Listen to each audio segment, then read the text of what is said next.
إن الحمد لله نحمده ونستعينه ونستغفره ونعوذ بالله من شرور أنفسنا ومن سيئات أعمالنا من يهده الله فلا مضل له ومن يضلل فلا هادي له أشهد أن لا إله إلا الله وحده لا شريك له وأشهد أن سيدنا ونبينا مولانا محمدا عبده ورسوله صلى الله وسلم وبارك على محمد وعلى آل محمد أما بعد عباد الله أوصيكم وإياي أولا بتقوى الله بسم الله الرحمن الرحيم يا أيها الذين آمنوا اتقوا الله حق تقاته ولا تموتن إلا وأنتم مسلمون وقال الله تبارك وتعالى أيضا وفي أنفسكم أفلا تبصرون صدق الله العظيم எல்லா புகழும் புகழ்ச்சிகளும் சர்வலோகத்தை படைத்து பரிபாலித்துக் கொண்டிருக்கின்ற வல்ல இறைவன் அல்லாஹ் ஒருவனுக்கே என்றென்றும் உண்டாவதாக. அல்ஹம்துலில்லாஹ் சும்ம அல்ஹம்துலில்லாஹ். ஸலாத் என்னும் கருணையும் சலாம் என்னும் ஈடேற்றமும் சத்திய தூதர் சன்மார்க்க போதகர் சாந்தி மதம் ஏந்தி வந்த ஸல்லல்லாஹு அலைஹி வஆலிஹி வஸல்லம் அவர்கள் மீதும் சஹாபாக்கள், தாபிஊன்கள், தபஅ தாபிஈன்கள், ஸலஃபு ஸாலிஹீன்கள், நல்லவர்கள், நம்மவர்கள் அனைவர்கள் மீதும் கியாமத்துடைய நாள் வரையும் சொரிந்தல்வானாக. புனித மிகு ஜும்ஆவுடைய கடமையை நிறைவேற்றுவதற்காக வேண்டி நேர காலத்தோடு ஏத்திகாஃபுடைய நியத்துடன் வந்து அமர்ந்திருக்கும் அல்லாஹ்வின் நல்லடியார்களே, அன்பு சகோதரர்களே, அல்லாஹ்வுடைய அவாமீர்கள், ஏவல்கள், அவைகளை தன்னுடைய வாழ்க்கையில் எடுத்து நடக்கும்படியாகவும் அவனது நவாகிகள், விளக்கல்களை தவிர்ந்து ஒதுங்கி தூரமாகி அஞ்சி பயந்து நடந்து கொள்ளுமாறு முதல் அடியேனாகிய எனக்கும் அப்பால் உங்களுக்கும் தக்வாவை கொண்டு வசியத்தும் நசீஹத்தை என்னும் நற்கட்டளை பிறப்பிக்கின்றேன். கண்ணியத்துக்கும் மதிப்புக்குரிய அல்லாஹ்வின் நல்லடியார்களே, அன்பு சகோதரர்களே, அல்லாஹு தஆலா இந்த உலகத்தில் அவனுடைய வல்லமையினால், அவனுடைய சக்தியினால் பல கோடிக்கணக்கான படைப்பினங்களை படைத்து அந்த படைப்பினங்களில் உயர்ந்த கண்ணியமான சிறப்பான ஒரு படைப்பாக, சிறப்பான ஒரு சமுதாயமாக அல்லாஹ் இந்த உலகத்திலே மனித வர்க்கத்தை படைத்து வைத்திருக்கிறார். மனிதர்களை படைத்து அல்லாஹ் இந்த மனிதர்களுக்கு பலவிதமான பாக்கியங்களை, பலவிதமான ரஹ்மத்துகளை, நேமத்துகளை அல்லாஹ் தஆலா கொடுத்திருக்கிறார். கொடுத்து அல்லாஹ் மனிதர்களிடத்திலே எதிர்பார்ப்பது அல்லாஹ்வை நன்றி செலுத்துகின்ற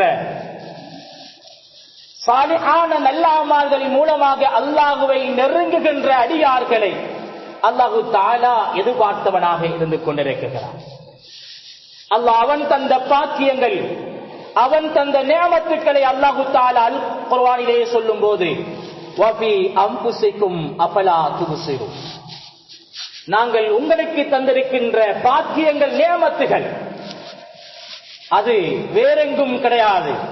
உங்களுடைய உள்ளங்காலில் இருந்து உச்சந்தலை வரையும் நீங்கள் சிந்தித்து பார்ப்பீர்களே ஆனால் உலகத்திலே விலை மதிக்க முடியாத அவ்வளவு பெருமதியான நியமத்துகளை அல்லாஹ் உங்களுடைய உடலிலே தந்திருக்கிறார். அஃபலா துப்சிரூன், அவைகளை நீங்கள் ஒரு கணம் சிந்தித்து அவைகளை விளங்கி பார்க்க கூடாதா என்று அல்லாஹ் தஆலா எம்மிடத்திலே வினா தொடுத்துக் கொண்டிருக்கிறார். அதற்கான விடை என்ன? அதற்கான பதில் என்ன? அவனுக்கு நன்றி உள்ள ஒரு சமுதாயமாக, அவனுக்கு நன்றி உள்ள அடியார்களாக வாழ்வதை அல்லாஹ் எம்மிடமிருந்து எதிர்பார்த்துக் கொண்டிருக்கிறான். அன்பானவர்களே, அல்லாஹ்வின் நல்லடியார்களே, ஹபீபுனா ஸல்லல்லாஹு அலைஹி வஸல்லம் சொல்லும்போது நிஅமத்தானி மக்பூனுன் ஃபீஹிமா கஸீரும் மினன் நாஸ் சொன்னார்கள், இந்த உலகத்திலே மனிதர்களுக்கு அல்லாஹ் கொடுத்திருக்கின்ற பாக்கியங்கள் நிஅமத்துக்கள் எண்ணற்றவையாக இருக்குகிறது, நிறைய காணப்படுகிறது. ஆனால் அடியார்கள் அந்த விடயங்களில் கவனஈனமாக இருக்குகிறார்கள், அந்த அருட்பாக்கியங்களில் பராமுகமாக இருக்குகிறார்கள் என்று சொல்லி நபி அவர்கள் சொன்னார்கள், அஸ்ஸிஹத்து வல் ஃபராகு, ஒன்று ஆரோக்கியம், இரண்டாவது ஓய்வு நேரம் என்றார்கள். இந்த ஆரோக்கியத்தையும் இந்த ஓய்வு நேரத்தையும் நாம் நினைத்த பிரகாரம், நினைத்த நேரத்தில், நினைத்த இடத்தில், நினைத்த மாதிரி கழிக்க முடியாது. ஆரோக்கியம் என்பது இது ஒரு பெரும் பாக்கியம். நோயாளர்களிடத்திலே சென்று விசாரித்தால் தான் ஆரோக்கியத்தின் பெருமதி எமக்கு புரிய வரும். ஆரோக்கியமும் இந்த ஓய்வு நேரமும் அல்லாஹ்வை நெருங்க தந்த சந்தர்ப்பமாகும், சொருக்கத்தை அடைய தந்த சந்தர்ப்பமாகும். அல்லாஹ்வின் அருளையும் அல்லாஹ்வின் ரிதாவையும் அல்லாஹ்வின் குர்பத்தையும் உயர்ந்த சொருக்கத்தையும் அடைய தந்த சந்தர்ப்பங்களாகும். கிடைத்த ஆரோக்கியத்தை வைத்துக் கொண்டு, கிடைத்த ஓய்வு நேரங்களை வைத்துக் கொண்டு ஒரு கூட்டம் நரகத்துக்குரிய வழியை சம்பாதித்துக் கொண்டிருக்கிறார்கள். ஆரோக்கியம் இருக்கிறது என்பதனால் ஒரு சமுதாயத்துக்கு அநீதி செலுத்த முடியாது, ஒரு சமுதாயத்துக்கு அநியாயம் செய்ய முடியாது, ஒரு சமுதாயத்தை கேவலப்படுத்த முடியாது. ஓய்வு நேரம் இருக்கிறது என்பதனால் அல்லாஹ்வால் தடுக்கப்பட்ட ஹராமான பாவனைகள், ஹராமான செயல்கள், ஹராமான வார்த்தைகள், ஹராமான பார்வைகள், ஹராமான கேள்விகள், ஹராமான சம்பாத்தியங்கள், ஹராமான செலவீனங்கள் செய்ய முடியாது. ஆரோக்கியத்தினால் அல்லாஹ்வுக்கு விருப்பமாக கழிக்க வேண்டும். ஆரோக்கியம் என்பது அல்லாஹ்வுடைய ரிலாவை அடைவதற்காக, அல்லாஹ்வை சிரமப்படுவதற்காக, பணம் இருந்தால் தர்மம் கொடுப்பதற்காக, வசதி இருந்தால் ஜகாத்து கொடுப்பதற்காக, பணம் இருந்தால் ஹஜ் செய்வதற்காக, பணம் இருந்தால் உம்ராவுடைய கடமையை நிறைவேற்றுவதற்காக, அந்த ஆரோக்கியம் நடுநிசையிலும் அல்லாஹ்வை நன்றி செலுத்துவதற்காக. ஓய்வு நேரம் அங்கும் இங்கும் இருந்து கொண்டு அடுத்தவர்களை குறை பேசுவதற்காக, அடுத்தவர்களுக்கு அநியாயம் செய்வதற்காக, புறம் பேசுவதற்காக, பொறாமை கொள்வதற்காக, இட்டு கட்டுவதற்காக, விபச்சாரத்துக்காக, மது அருந்துவதற்காக, போதை வஸ்துக்களை பாவிப்பதற்காக தரப்பட்ட நேரமும் கிடையாது. ஓய்வு நேரம் குர்ஆனுக்கு நேரம் கொடுக்க, மஸ்ஜிதுக்கு நேரம் கொடுக்க, இபாதத்துக்கு நேரம் கொடுக்க, திக்ருக்கு நேரம் கொடுக்க, திலாவத்துக்கு நேரம் கொடுக்க, குடும்பத்துக்கு நேரம் கொடுக்க, நல்லதுக்கு நேரம் கொடுக்க, பாவத்துக்கல்ல அந்த ஓய்வு நேரம். அன்பானவர்களே, இப்போது சிந்தித்து பாருங்கள், இந்த நபியல்லாஹி ஸல்லல்லாஹு அலைஹி வஸல்லம் சொன்ன இந்த ரெண்டு பாக்கியங்களும் இதுவரை என்னுடைய காலங்களில் எங்கு கழிக்கப்பட்டிருக்கிறது என்பதை சிந்தித்து பாருங்கள். ஓய்வு நேரத்தை எங்கே கழித்தோம்? இரவின் ஓய்வு நேரத்தை எங்கே கழித்தோம்? பகலின் ஓய்வு நேரத்தை எங்கே கழித்தோம்? எங்களுக்கு கிடைத்த ஆரோக்கியத்தை எங்கு கழித்திருக்கிறோம் என்று பாருங்கள். நடப்பதற்கு அழகான காலை தந்து, ஆரோக்கியத்தை தந்து, பார்ப்பதற்கான பார்வையை தந்து, கேட்பதற்கான கேள்வி சக்தியை தந்து, அத்துணையும் தந்த ரப்புக்காக என்னுடைய ஆரோக்கியத்தையும் என்னுடைய ஓய்வு நேரத்தையும் எதற்காக செலவழித்திருக்கிறேன் என்று ஆணும் பெண்ணும், பெரியவர்களும் சிறியவர்களும், ஏழைகளையும் செல்வந்தர்களும், படித்தவர்களும் பாமர்களும் எல்லோரும் சிந்தித்து பார்க்க வேண்டும். அன்பானவர்களே, அல்லாஹ்வின் நல்லடியார்களே, அன்பு சகோதரர்களே, எனவே அல்லாஹ் தஆலா சூரா தகாசுரிலே சொல்லுகின்ற போது லதுஸ்அலுன்ன யௌமஇதின் அனின் நஈம், மேலானவர்களே, உங்களுக்கு கிடைத்த ₹1 பணம், உங்களுக்கு தரப்பட்ட அறிவு, உங்களுக்கு தரப்பட்ட வசதி, உங்களுக்கு தரப்பட்ட அதிகாரம், உங்களுக்கு தரப்பட்ட பலம், உங்களுக்கு தரப்பட்ட ஆரோக்கியம், உங்களுக்கு தரப்பட்ட பாக்கியம், அத்துணையும் லதுஸ்அலுன்ன யௌமஇதின் அனின் நஈம். இந்த உலகத்திலேதான் அதிகாரம், உலகத்திலேதான் கர்வம், உலகத்திலேதான் செல்வத்தின் கர்வம், அறிவின் கர்வம், குடும்பத்தின் கர்வம். மேலானவர்களே, கியாமத்துடைய நாளையில் கர்வம் என்பது கிடையாது. எல்லோரும் கியாமத்திலே அல்லாஹ்வுக்கு முன்னால் சமமாக நிற்கப் போகிறோம் என்பதை ஒவ்வொருவரும் மௌத்துக்கு முன்னால் சிந்தியுங்கள்.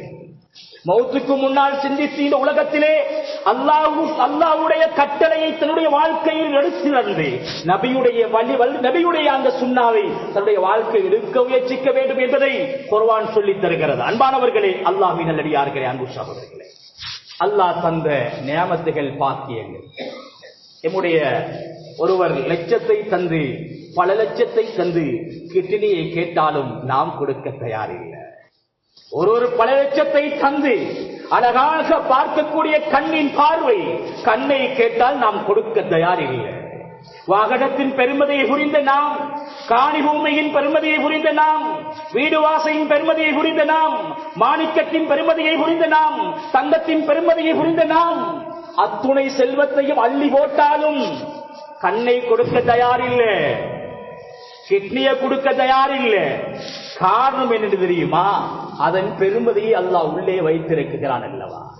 அத்துணை நியமத்துகளை விட உலகத்திலே அல்லாஹு தஆலா தந்திருக்கின்ற பெரிய நியமத்தை என்ன தெரியுமா? சிலரிடத்திலே காணி, பூமி, பணம், அதிகாரம் எல்லாம் இருக்கிறது. ஆனால் ஒன்று இல்லை. அது என்னன்னு தெரியுமா?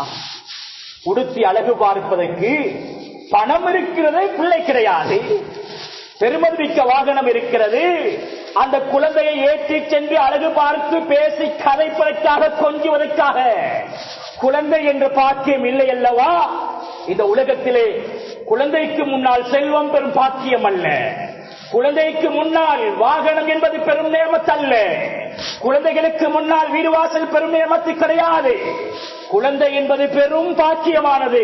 இந்த குழந்தைகளை பெற்றெடுப்பது மாத்திரமல்ல, குழந்தைகளை பெற்றெடுத்து அந்த குழந்தைகளை தாய்க்கும் தந்தைக்கும் பிரார்த்தனை செய்யக்கூடிய குழந்தையாக, சமூகத்திலே ஒழுக்கமுள்ள ஒரு குழந்தையாக, சமூகத்திலே மதிக்கின்ற ஒரு குழந்தையாக, மறுமையிலே தாய்க்கும் தந்தைக்கும் துஆ செய்கின்ற ஒரு குழந்தையாக அவர்களை வளர்ப்பது ஒரு தாயுடைய தந்தையுடைய பொறுப்பு. அன்பானவர்களே, பெற்றெடுப்பது மாத்திரமல்ல, அவர்களை பராமரிக்க வேண்டும். அன்பானவர்களே, முன்னைய காலத்திலே பெற்றோர்கள் அடித்தார்கள், பெற்றோர்கள் உழைந்தார்கள், பெற்றோர்கள் எப்படியெல்லாம் செய்ய வேண்டுமோ செய்தார்கள். இங்கிருக்கின்ற எல்லா மூத்தவர்களும், மிம்பரில் இருந்து பேசுகின்ற நாங்களும், பெற்றோர்கள் அடித்தார்கள். அடிக்காத அடி கிடையாது.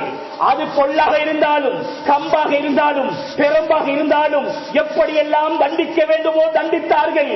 பிள்ளைகள் கையோங்க மாட்டார்கள், பிள்ளைகள் எதிர்க்க மாட்டார்கள், பிள்ளைகள் கால் உயர்த்த மாட்டார்கள், பிள்ளைகள் முறைத்து பார்க்க மாட்டார்கள். அப்படியாக அந்த பெற்றோர்கள் பிள்ளைகளை வளர்த்ததனால் அந்த சிறந்த சமுதாயத்தை உருவாக்கிவிட்டு இன்று மண்ணறையிலே வாழ்ந்து கொண்டிருக்கிறார்கள். இன்றைய காலத்திலே பிள்ளைகளுக்கு அடித்தாலும் ஏசினாலும், ஆனால் சட்டம் அப்படி அல்ல. அடிப்பவர்களையும் ஏசுபவர்களையும் அவர்களை அதற்கு நாடு வேறு சட்டத்தை வைத்திருக்கிறது. அதனால் இந்த பிள்ளைகளை எவ்வாறு பராமரிக்க வேண்டும் என்பதையும் குர்ஆனும் ஹதீஸும் சொல்லுகிறது. அதற்கான அழகான வளர்ப்பு முறையை, தர்பியத்தை சொல்லித் தருகிறது. மேலானவர்களே, அல்லாஹ்வின் நல்லடியார்களே, குர்ஆன் இந்த குழந்தை பாக்கியம் பெற்றவர்களை நான்காக சொல்லுகிறது. அல்லாஹ் குர்ஆனிலே யஹபு லிமன் யஷா இனாஸா வ யஹபு லிமன் யஷா துக்கூர், சிலருக்கு அல்லாஹ் ஆண் குழந்தையை கொடுக்கிறார். ஆண் குழந்தையை முன்னோர்கள் ஜாகிலியத்துடைய காலத்திலே ஆண் குழந்தை கிடைத்து விட்டால் பெருமை அடிப்பார்கள், சிங்கம் கிடைத்து விட்டது என்று. பெண் குழந்தை கிடைத்து விட்டால் குடும்பத்துக்கு வறுமை, ஏழ்மை என்று நினைத்தார்கள். ஆண் குழந்தையை கொடுப்பவனும் அல்லாஹ், பெண் குழந்தையை கொடுப்பவனும் அல்லாஹ். அல்லாஹ் சொல்லுகிறான், ஹஜ்ரத் ரசூலுல்லாஹ் ஸல்லல்லாஹு அலைஹி வஸல்லம் அவர்களுக்கு கொடுத்தது போன்று ஆண்களையும் பெண்களையும் கலந்து கொடுப்பதும் அல்லாஹ்வுடைய மூன்றாவது பகுதி. நான்காவது பகுதி அல்லாஹு தஆலா அந்த குழந்தை பாக்கியத்தை அல்லாஹ் தாமதித்து வைத்திருக்கிறான் என்று சொல்லலாம். ஏதோ ஒரு காரணத்துக்காக அவருடைய ஏற்பாடு அல்லாஹ் தாமதித்து வைத்திருக்கிறான், இன்னும் கொடுக்கவில்லை என்று சொல்லலாம். நாங்கள் முடிவெடுக்க முடியாது, நாம் முடிவெடுக்க முடியாது. குழந்தை பாக்கியத்துக்கு வயதில்லை கிடையாது. குழந்தை பாக்கியத்துக்கு மேலானவர்களே, அன்பானவர்களே, குழந்தை பாக்கியத்துக்கு வைத்திய நிபுணர்களால் முடியாது. குழந்தை பாக்கியத்துக்கு கணவன் மனைவியால் முடியாது, அவர்களின் பலத்தால் சக்தியால் முடியாது. மேலானவர்களே, இது அல்லாஹ் தந்த பாக்கியம் என்பதை குர்ஆனும் ஹதீஸும் நமக்கு சொல்லித் தந்து கொண்டிருக்கிறது. ஹஜ்ரத் இப்ராஹிம் அலைஹிஸ்ஸலாம் அவருடைய வரலாறை பேசுவதற்கான சந்தர்ப்பம் கிடையாது. ஹஜ்ரத் இப்ராஹிம் அலைஹிஸ்ஸலாம் ஒரு முஷ்ரிக்கான தனது தந்தை ஆசர் ஷிர்க்குடைய வியாபாரியாக, சிலையை செய்து விற்கக்கூடிய வியாபாரியாக இருந்தார்கள். தன்னுடைய தாய் ஒரு முஷ்ரிக்காக, தந்தை ஒரு முஷ்ரிக்காக, அங்கு எல்லோரும் குஃப்ரியத்திலே வாழுகின்ற ஒரு சூழலிலே இப்ராஹிம் அலைஹிஸ்ஸலாம் வாழ்ந்து இந்த சமுதாயத்திலே ஒரு குழந்தை எப்படி வளர வேண்டும் என்ற வாழ்க்கை வரலாறை அவர்கள் படைத்து விட்டு சென்றிருக்கிறார்கள். அன்பானவர்களே, தந்தை சிறுக்குடைய சூழலிலே, தாய் சிறுக்குடைய சூழலிலே, அவர்கள் வாழ்ந்த அந்த சிறுக்குடைய சூழலிலே ஹஜ்ரத் இப்ராஹிம் அலைஹிஸ்ஸலாத்து வஸலாம் அவர்களும் மனைவி ஹாஜரா அலைஹிஸ்ஸலாத்து வஸலாம் அவர்களும் அவர்கள் இருவருக்கும் கிடைத்த இஸ்மாயில் அலைஹிஸ்ஸலாம் அவர்களும் இந்த உலகத்திலே பெரும் சாதனையை சாதித்து விட்டு சென்ற வரலாறை நாங்கள் படித்துக் கொண்டிருக்கிறோம். இப்ராஹிம் அலைஹிஸ்ஸலாம் அவர்கள் அல்லாஹ்விடத்திலே ரப்பி ஹப்லி மினஸ் சாலிஹீன் என்று கேட்டார்கள். நாங்க குழந்தை கல்யாணம் முடிச்சு 10 வருஷம் 20 வருஷம் ஹஸ்ரத், இன்னும் குழந்தை இல்லைன்னு தானே சொல்றோம், இன்னும் குழந்தை இல்லைன்னு சொல்றோம்.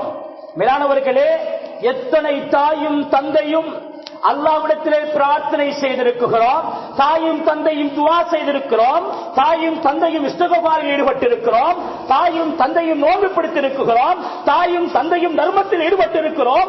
இப்ராஹிம் அலைஹிஸ்ஸலாத்து வஸ்ஸலாம் அவர்களை பற்றி அல்லாஹ் சொல்லும்போது வஇதிபுத்தலா இப்ராஹிம் ரப்புஹு பிகலிமாத்தின் ஃபதம்மஹுன்ன, பல சோதனைகள் வெற்றியடைந்தார்கள். ஆனால் 86 வயதாகியும் குழந்தை இல்லையே என்று அவர்கள் நிராசையாகவில்லை. அல்லாஹ்விடத்தில் ரப்பி ஹப்லி மினஸ் சாலிஹீன் கேட்டார்கள், சாலிஹான குழந்தையை தருவாயாக. என்ன கேட்டாங்க? சாலிஹான குழந்தை. தாயை மதித்து, தந்தையை மதித்து, சமுதாயத்தை மதித்து, அல்லாஹ்வை நன்றி செலுத்துகின்ற, அல்லாஹ்வுடைய குர்பத்தை அடைகின்ற, நபியுடைய சுன்னாவை தன்னுடைய வாழ்க்கையில் எடுத்து நடக்குகின்ற ஒரு குழந்தையை தருவாயாக என்று கேட்டபோது அல்லாஹ் ஃபபஷர்னாஹு பிகுலாமின் ஹலீம், நாம் ஹஜ்ரத் இஸ்மாயில் அலைஹிஸ்ஸலாம் அவர்களை இப்ராஹிம் அலைஹிஸ்ஸலாம் அவர்களுக்கு கொடுத்தோம் என்று அல்லாஹ் சொல்கிறான். 86 வயதில் வரலாற்று ஆசிரியர்கள் அதை 86, 83 எல்லாம் எழுதுகிறார்கள். எனவே 86 வயதிலே, தள்ளாடும் வயதிலே அல்லாஹ் ஹஜ்ரத் இஸ்மாயில் அலைஹிஸ்ஸலாம் அவர்களை கொடுத்தான் என்றால், அன்பானவர்களே, இது குழந்தை பெரிய பாக்கியம் என்பதை சொல்லுகிறது. ஹஜ்ரத் ஜக்கரியா அலைஹிஸ்ஸலாம் அவர்கள் ரப்பி இன்னி வஹனல் அதுமு மின்னி வஸ்தஅல ரஅசு ஷைபா வலம் அகும் பிதுஆஇக ரப்பி ஷகியா. யா அல்லாஹ், நான் நபியாக இருந்தும் எனக்கு குழந்தை பாக்கியம் இதுவரையும் கிடைக்கவில்லை. நான் கேட்ட எந்த துஆவையும் நிராகரித்ததாகவும் கிடையாது, அங்கீகரிக்காமல் இருந்ததும் கிடையாது. எனது துஆவை நீ அப்படி ஆக்கிவிடாது என்று கேட்டார்கள் அல்லவா ஜக்கரியா அலைஹிஸ்ஸலாம். அல்லாஹு தஆலா ஹஜ்ரத் யஹ்யா அலைஹிஸ்ஸலாம் அவர்களை கொடுத்தான் அல்லவா.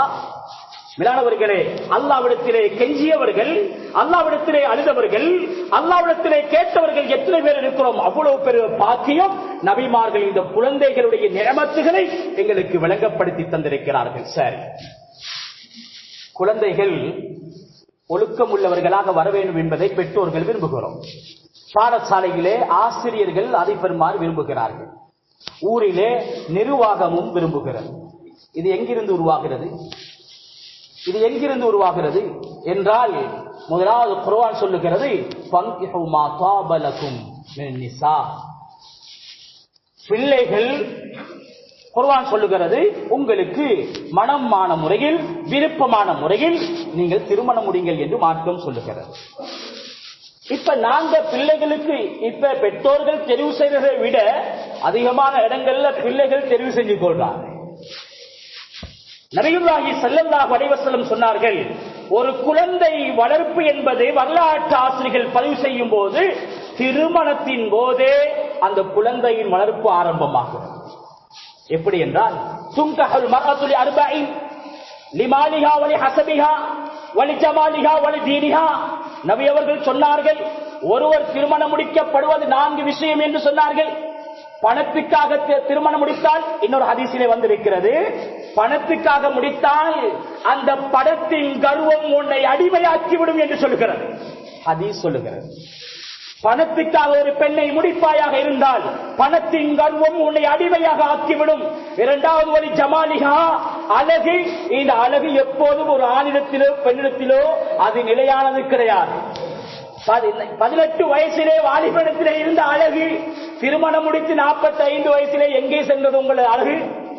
அழகாக முடித்த அந்த குமரி பெண் 17-18 வயசிலே திருமணம் முடித்த நீங்கள் 4 குழந்தையை பெற்றெடுத்து உங்களுடைய மனைவியின் அழகு எங்கே சென்றது?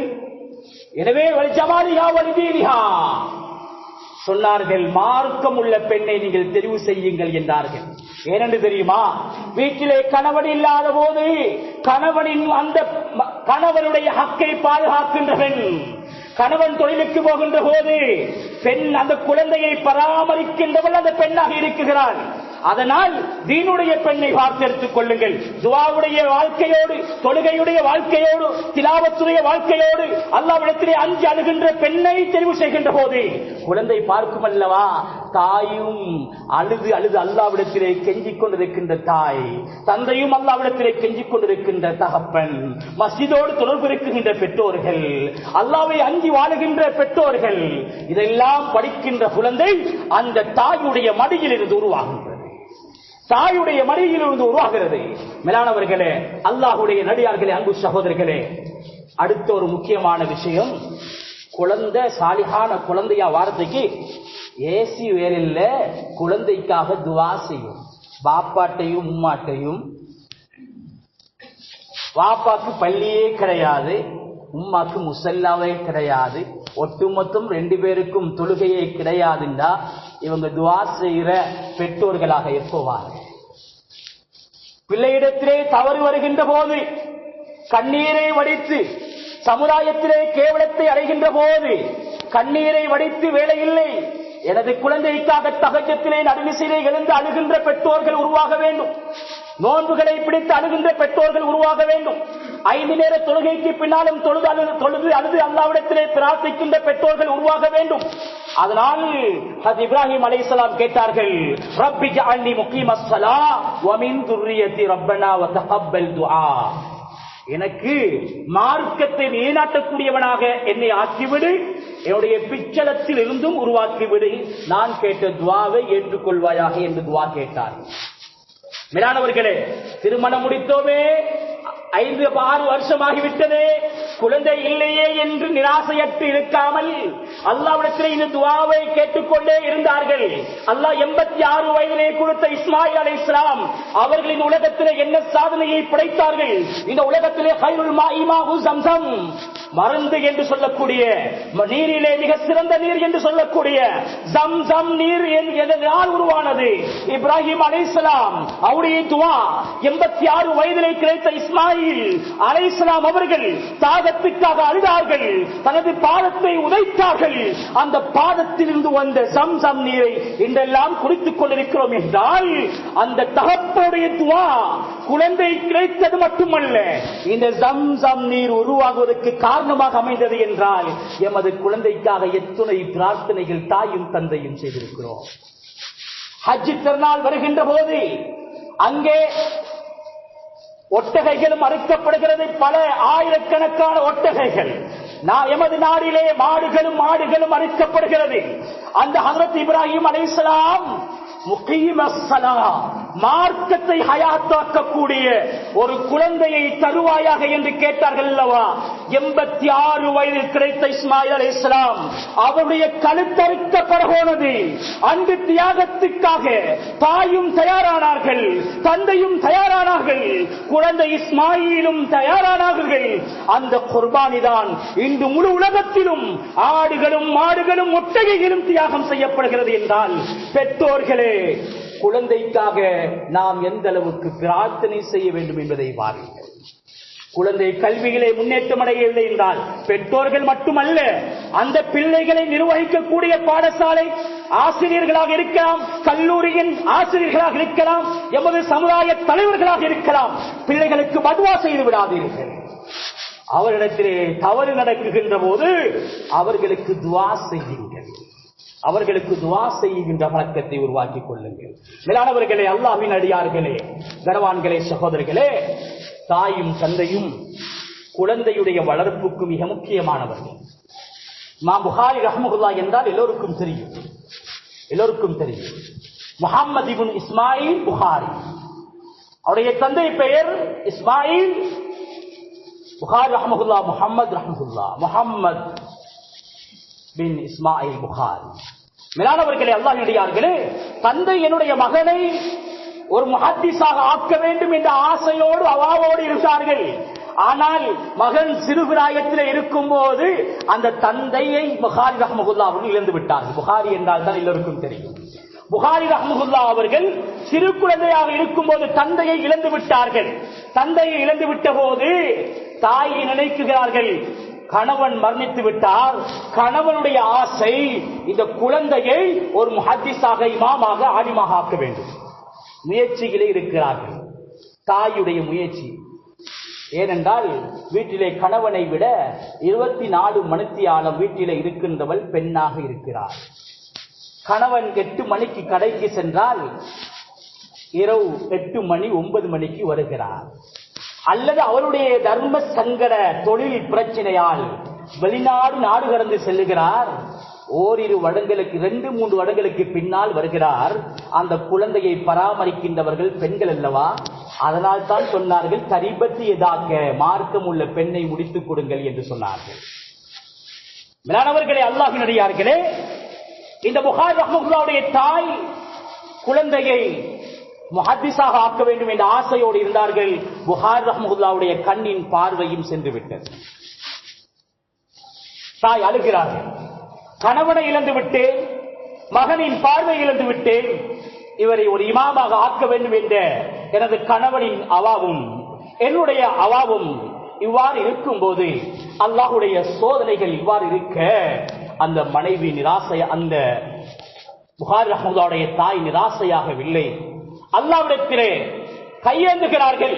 இமாம் புகாரி ரஹ்மத்துல்லாஹ் அவர்களை சாப்பாடுகளை கொடுத்துவிட்டு அவர்களை படுக்க போட்டுவிட்டு நடுநிசையிலே எழுந்து அல்லாஹ்விடத்திலே முஸல்லாவை போட்டு அழுவார்கள்.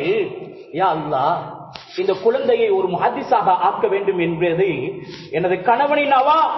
கணவன் மரணித்து விட்டார், மகனை ஒரு முஹத்திஸாக ஆக்க வேண்டும் என்பது எனது ஆசை. என்னுடைய குழந்தையின் கண்ணும் குண்டாகிவிட்டது யா அல்லாஹ், ஆனால் உன்னால் முடியும் என்று அழுவார்கள். அழுது கொண்டே இருக்குகிறார்கள். ஒரு நாள் பொழுது இப்ராஹிம் அலைஹிஸ்ஸலாம் அவர்களை கனவிலே காணுகிறார்கள்.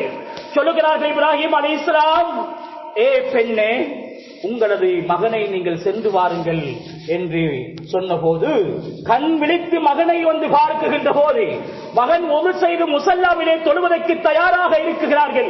இதை பார்த்து தன்னுடைய தாயுடைய கண்கள் இந்த ஆனந்த கண்ணீர் வடிந்தோடிக் கொண்டிருக்கிறது. அன்பானவர்களே, பல நாட்களாக செய்த குழந்தைக்காக செய்த துஆ அல்லாஹ் குருடாகிய அந்த பார்வையும் மீட்டிக் கொடுத்தான் என்றால், எத்தனை குழந்தைக்காக பிரார்த்தனை செய்யக்கூடிய பெண்களை நாம் உருவாக்கி இருக்கிறோம். குழந்தைக்காக பிரார்த்தனை செய்யக்கூடிய பெற்றோர்கள் உருவாகி இருக்கிறோம். அன்பானவர்கள், இமாமுனா ஷாஃபிஈ ரஹ்மத்துல்லாஹ், எம்முடைய மதுஹப் நாங்கள் அதிகமாக இமாம் ஷாஃபி ரஹ்மத்துல்லாஹ்வுடைய விஷயங்களை பின்பற்றுகின்றோம். இலங்கையிலே மிக பெற்ற 4 மதுஹப்கள் இருக்கிறார்கள். ஒன்று மாலிக் ரஹ்மத்துல்லாஹ்வுடையது, ஹம்பலி ஹம்பல் ரஹ்மத்துல்லாஹ், ஹனஃபி அபூ ஹனீஃபா ரஹ்மத்துல்லாஹ், ஷாஃபி இமாம் ஷாஃபி ரஹ்மத்துல்லாஹ். இமாம் ஷாஃபி ரஹ்மத்துல்லாஹ் அவங்க 2 வயசுல வாப்பாவை இழந்துட்டாங்க, தகப்பனை இழந்து விட்டார்கள். 7 வயசுல 30 ஜுஸு குர்ஆன மன்னம் செய்த ஹாபிஸாக மாறிட்டாங்க. மேலானவர்களே, பெற்றோர்களே, தகப்பன் தான் இருக்க வேண்டும் என்பது கிடையாது. மார்க்கப்பட்டுள்ள ஒரு பெண் வீட்டிலே இருப்பாளாக இருந்தால் மார்க்கப்பட்டுள்ள ஒழுக்கமுள்ள, அல்லாஹ்வை பயப்படுகின்ற ஒழுக்கமுள்ள சாலிஹான குழந்தைகளை உருவாக்கலாம் என்பது பாடம். 10 வயசுல முஅத்தாவை பாடமாக்குறாங்க. மாலிக் முஅத்தாவை பாடமாக்குறாங்க. மேலானவர்களே, சகோதரர்களே, ஒரு தாயால் ஒரு இமாமை வளர்க்க முடியும் என்றால், இந்த மதுஹபின் ஷாஃபிஈயாக்களின் தலைவராக ஆக்க முடியுமாக இருந்தால், இமாமுனா அஹ்மத் பின் ஹம்பல் சொல்கிறார்கள், இந்த உலகத்திலே இமாமுனா ஷாஃபி ரஹ்மத்துல்லாஹி அவர்கள் இந்த சமுதாயத்துக்கு ஒளி வீசுகின்ற சூரியனை போன்று திகழ்ந்தார்கள் என்றார்கள். மேலானவர்களே, ஒரு தாயினால் உலகத்திலே பராமரிக்க முடியுமாக இருந்தது. இன்னொன்றை நான் சொல்லுகிறேன், பெற்றோர்களுக்கு பிள்ளைகளுக்கு பதுவா செய்து விடாதீர்கள். பதுவா செய்து விடாதீர்கள். சொல்வதற்கான நேரம் இடம் கொடுக்க முடியாது. பதுவா செய்யாதீர்கள். இமாம்னா சுதைசி ரஹ்மத்துல்லாஹி அவர்களை தெரியும். இமாம் சுதைசி ரஹ்மத்துல்லாஹி வீட்டிலே ஒரு விருந்தோம்பல் நடக்குகிறது. விருந்தோம்பலின் போது என்ன செய்தார்கள் என்றால், சின்ன உள்ளதான விளையாடுகின்ற வயசுல கொஞ்சம் சமையல்ல மண்ணள்ளி போட்டாங்க. அவங்களோட உம்மா வந்து ஆத்திரத்துல பதுவா செய்யல பிள்ளைய பார்த்து சொன்னாங்க, ஏ சுதைஸ், உன்னை அல்லாஹ் முழு உலகத்தார்களுக்கும் அல்லாஹ் இமாமாக மாற்றுவானாக என்று அந்த கவலையை துஆவாக செய்தார்கள் அல்லவா. இன்று ஹரம் ஷரீஃபின் இமாமாக சுதைஸ் ரஹ்மத்துல்லாஹி அவர்களை அல்லாஹ் தஆலா ஆக்கினார். இமாம் ஜமக்ஷரி ரஹ்மத்துல்லாஹி அவர்கள் ஒரு குருவியை வைத்து அதிலே நூலை கட்டி விளையாடிக் கொண்டிருந்தார்கள். இதை பார்த்து தாய் ஜமக்ஷரியை பார்த்து சொன்னார்கள், மகனே, அது ஒரு உயிர் அல்லவா, இதை துச்சமாக மதித்து விடாதே, உனக்கும் இவ்வாறு ஒரு நிலைமை நடந்தால் என்ன நடக்கும் என்று சொன்னார்கள். ஒரு நாள் குதிரையில் பயணிக்கும் போது அந்த குதிரை உரும ஆரம்பித்து விட்டது, மிரள ஆரம்பித்து விட்டது. ஜமக்ஷரி ரஹ்மத்துல்லாஹி விழுந்தார்கள், கால் உடைந்து விட்டது. மேலானவர்களே, உங்களது குழந்தைக்கு பதுவா செய்து விடாதீர்கள். மார்க்கத்தை அறியாத பெண்கள் குழந்தைகளுக்கு மோசமாக பதுவா செய்கிறார்கள். அவர்களுக்கு துஆ செய்யுங்கள். நல்லொழுக்கமான குழந்தையாக வருவதற்கு துஆ செய்யுங்கள். ஏனென்றால் குர்ஆன் சொல்லுகிறது, சூரா ஆராபிலே அல்லாஹ் சொல்லுகிறார், வல் பலது தையிப், அழகான பூர்த்தியான மனமான ஒரு பூமி நல்ல தாவரத்தை உருவாக்கும், அதில் நல்ல கனிகள் உருவாகும், மக்கள் அதை ருசிப்பார்கள்.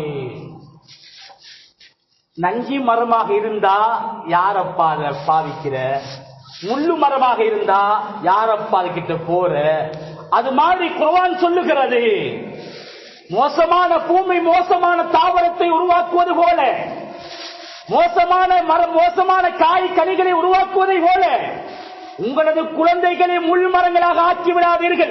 உங்களது குழந்தைகளை நச்சு மரங்களாக ஆக்கிவிடாதீர்கள். சமுதாயம் ருசிக்கின்ற இனிப்பு கனிகளாக மாற்றிவிடுங்கள். இந்த குழந்தைகளுக்கு ஒழுக்கத்தை கற்றுக் கொடுங்கள் என்பதை இந்த குர்ஆன் நமக்கு அழகாக சொல்லித் தருகிறது. மேலானவர்களே, அல்லாஹ்வின் நல்லடியார்களே, பனு இஸ்ரவேலர்கள் மரியம் அலைஹிஸ்ஸலாம் அவர்களை பார்த்து ஒரு வார்த்தை சொன்னார்கள், யா உக்த ஹாரூன் மா கான அபூகி இம்ரா சௌஇன் வ மா கானத் உம்முகி பகியா. சொன்னார்கள், மரியமே, உங்க வாப்பா மோசமானவர் இல்ல, உங்க உம்மாவும் மோசமானவர் இல்ல, உங்களுக்கு எப்படிப்பா குழந்தை கிடைச்சிருச்சு ஈசா அலைஹிஸ்ஸலாம் என்று கேட்டார்கள். இதுல இருந்து என்ன விளங்குதுண்டா, உங்களோட குழந்தை ஒழுக்கம் உள்ள குழந்தையாக வர உம்மாவும் பாப்பாவும் காரணி. பக்குவமான ஒரு குழந்தையாக வர, சமுதாயத்திலே சிறந்த ஒழுக்கம் உள்ள குழந்தையாக வர, மஸ்ஜிதோடு தொடர்புள்ள குழந்தையாக வர காரணம் உம்மாவும் பாப்பாவும்.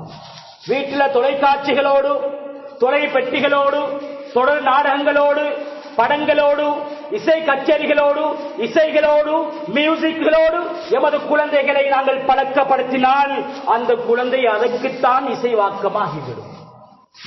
கண்ணியமிக்க மேலானவர்களே, அல்லாஹ்வின் நல்லடியார்களே, அன்பு சகோதரர்களே, இறுதியாக ஒன்றை சொல்லி நான் முடித்து விடுகிறேன். அனஸ் ரலியல்லாஹு அன்ஹு அவர்கள் நபி அவர்களுக்கு காதிமாக இருந்தார்கள். தாய் கொண்டு போய் அனஸ் ரலியல்லாஹு அன்ஹு அவர்களை நபிட்ட கொடுத்தாங்க, துவா செய்யுங்க. 4 துவா செய்வாங்க. 4 துவா. ஒன்று, ஆயுள்ல பரக்கத் செய்வாயாக, 120 வருஷம் அனஸ் ரலியல்லாஹு வாழ்ந்தாங்க. குழந்தையில் பரக்கத் செய்வாயாக, 100க்கு மேற்பட்ட குழந்தைகளை அனஸ் ரலியல்லாஹு அன்ஹு அவர்களுக்கு அல்லாஹ் கொடுத்தார். அவருடைய விவசாயத்தில் பரக்கத் செய்வாயாக, சுருக்கமாக சொல்லுகிறேன், வருடத்தில் 2 முறை பேரீச்சங்கனி அறுவடையை அல்லாஹ் கொடுத்தார். 4வது சொன்னார்கள், நான் அல்லாஹ்விடத்திலே பாவ மன்னிப்பு தேடுகிறேன், அல்லாஹ் 3ஐயும் தந்து விட்டான், அந்த மன்னிப்பை மறுமையில் தருவான் என்று ஆதரவு வைக்கிறேன் என்றார்கள். என்ன சொல்ல வாரம்டா, நல்லவரிடத்திலே சென்று உங்களது குழந்தையை கொடுத்து துவா செய்யும். ஒரு காலம் இருந்தது, குழந்தை கிடைத்தால் பள்ளியின் இமாமிடத்திலே சென்று, மதரசாவின் முதரிசிகளிடத்திலே சென்று, ஊரிலே நல்லவிடத்திலே சென்று குழந்தையை கொடுத்து துவாவுடைய பிரார்த்தனையை பெற்றுக் கொள்வார்கள். இன்றுதான் குழந்தைக்கு பேர் வைப்பதே கூகுள் தான் மாஸ்டராக மாறிவிட்டார். மேலானவர்களே, நாங்கள் சொல்லுகிறோம், சிறந்தவிடத்திலே நல்லவிடத்திலே குழந்தையை கொடுங்கள், துவாவுடைய பிரார்த்தனையை பெற்றுக் கொள்ளுங்கள் என்பதை நபியுடைய வரலாறு நமக்கு சொல்லித் தருகிறது. கண்ணியமிக்க மேலானவர்களே, அல்லாஹ்வின் நடிகார்களே, அன்பு சகோதரர்களே, எனவே எமது குழந்தைகள் ஒழுக்கம் உள்ள ஒரு குழந்தையாக, இந்த குழந்தைகள் தான் நாளை சமுதாயத்தின் தலைவர்களாக இருக்கிறார்கள். சமுதாயத்தின் தலைவர்களாக, எமது கல்வி நிறுவனத்தின் தலைவர்களாக, பாடசாலையின் ஆசிரியர்களாக, பாடசாலையின் அதிபர்களாக, அல்லது எமது மஸ்ஜிதின் நிர்வாக தலைவர்களாக, சங்க தலைவர்களாக இந்த குழந்தைகள் தான் வரப்போகிறார்கள். இவர்களுக்கு நேர்மையை சொல்லிக் கொடுங்கள், பொய்யின் விளைவை பாதிப்பை சொல்லிக் கொடுங்கள், நன்மையின் நலவை சொல்லிக் கொடுங்கள், நீதியாக நடவுங்கள், அநீதியாக நடக்காதீர்கள், யாருக்கும் அகங்காரத்தோடு நடக்காதீர்கள். நீங்கள் அவ்வாறு வாழ்ந்தாதான் இந்த குழந்தைகளின் மூலமாக ஊழல் அற்ற ஒரு சமுதாயத்தை உருவாக்க முடியும். அல்லது பணத்தால் அநீதி நடக்கும், அல்லது அதிகாரத்தால் அநீதி நடக்கும், அல்லது அவருடைய பலத்தால் அநீதி நடக்கும். ஏனென்றால் இது அத்துணை இடங்களிலும் நடக்குகின்ற ஊழலாகத்தான் இருக்கிறது. பொருள் மட்டுமல்ல, ஒருவருக்கு கொடுக்க வேண்டிய உரிமையை பறித்தெடுத்து மற்றவருக்கு கொடுப்பது ஊழல் தான். ஒருவருக்கு கொடுக்க வேண்டிய அந்த அதிகாரத்தை கொடுக்காமல் தனது அதிகாரத்தினால் பறித்தெடுப்பது ஊழல் தான் அன்பானவர்களே. எனவே ஊழலற்ற ஒரு சமுதாயத்தை உருவாக்க வேண்டுமாக இருந்தால், ஊழலற்ற ஒரு நிர்வாகத்தை உருவாக்க வேண்டுமாக இருந்தால், ஊழலற்ற ஒரு மனித நேயம் உள்ள ஒரு மனித சமூகத்தை உருவாக்க வேண்டுமாக இருந்தால், எமது பிள்ளைகளை சிறந்தவர்களாக, நல்லவர்களாக, ஒழுக்கம் உள்ளவர்களாக நாம் வளர்ப்பது, பராமரிப்பது தாய் தந்தையுடைய பொறுப்பாக இருக்கிறது என்பதை விளங்கி, அத்துணை எதுவெல்லாம் பேசினோமோ கேட்டோமோ அதன் பிரகாரம் அமல் செய்யக்கூடிய பாக்கியத்தை வல்ல இறைவன் எங்கள் அனைவருக்கும் தந்தல்வானாக. யா அல்லாஹ், நம்முடைய பாவங்களை மன்னிப்பாயாக, உடைய பெற்றோருடைய பாவங்களை மன்னிப்பாயாக.